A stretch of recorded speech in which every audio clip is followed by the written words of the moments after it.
Assalamualaikum warahmatullahi wabarakatuh. Kami dari kelas Hukum Agraria HTNB akan menyampaikan materi yang disusun oleh kelompok 6 yang beranggotakan 5 orang seperti yang telah kami tampilkan pada layar. Dasar dan tujuan pelaksanaan land reform. Dasar pelaksanaan land reform di Indonesia ada 3 landasan. Yang pertama, landasan idealnya, yaitu Pancasila.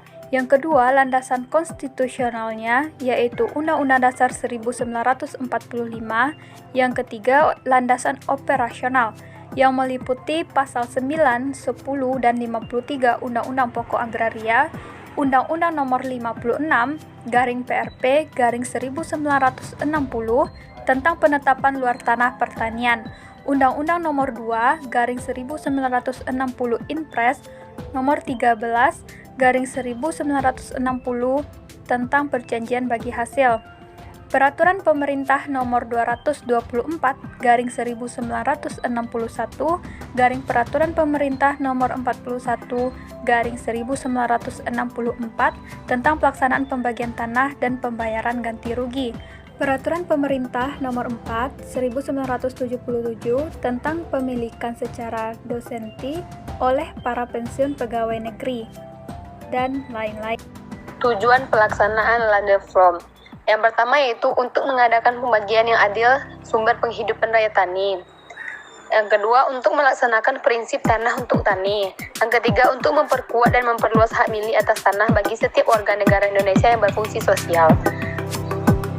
Yang ketiga, untuk mengakhiri sistem tuan tanah dan menghapuskan pemilikan dan penguasaan tanah secara besar-besaran. Untuk mempertinggi produksi nasional dan mendorong terselenggaranya pertanian yang intensif. Selanjutnya yaitu program land reform. Yang pertama yaitu pembatasan luas maksimum penguasaan tanah. Yang kedua, larangan pemilikan secara absenti. Yang ketiga, retribusi tanah-tanah yang selebihnya dari batas maksimum. Yang keempat, pengaturan soal pengembalian dan penembusan tanah.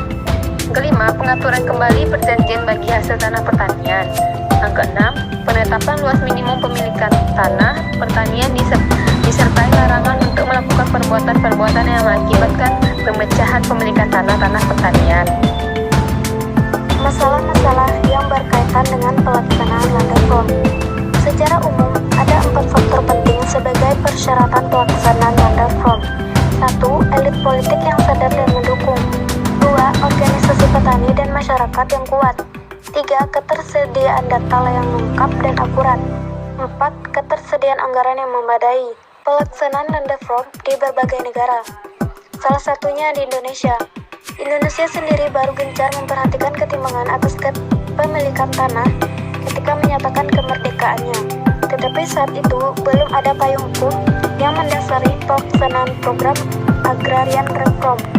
Sehingga barulah pada 24 September 1960 Indonesia mengundangkan produk hukum tertulis yang disebut Undang-Undang Pokok Agraria untuk memberikan landasan hukum atas tindakan pemerintah yang berkaitan dengan bumi, air, dan kekayaan alam yang terkandung di dalamnya. Agraria Reform versi Indonesia atau sering disebut dengan Land Reforma masa Orde Lama memiliki 5 program, yaitu 1. Pembaharuan hukum agraria melalui unifikasi hukum nasional dan memberikan kepastian hukum. 2. Penghapusan hak asing yang konsesi atas tanah. 3. Mengakhiri sistem feodal secara berkesinambungan, perombakan kepemilikan dan penguasaan tanah dalam mewujudkan pemerataan kemakmuran dan keadilan. 5. Perencanaan persediaan dan peruntukan bumi, air, dan kekayaan alam yang terkandung di dalamnya, serta penggunaan secara terencana, sesuai dengan daya dukung dan kemampuannya. Negara yang lainnya yaitu ada negara Cina.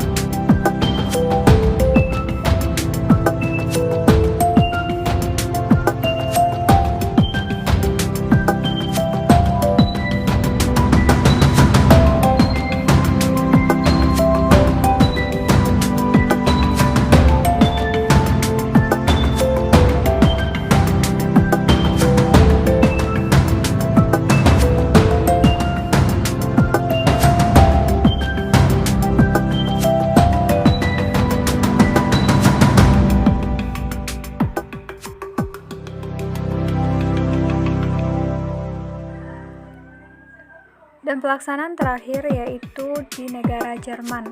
Dapat teman-teman lihat pada layar komputer atau HP teman masing-masing.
Itulah penyampaian materi dari kelompok 6.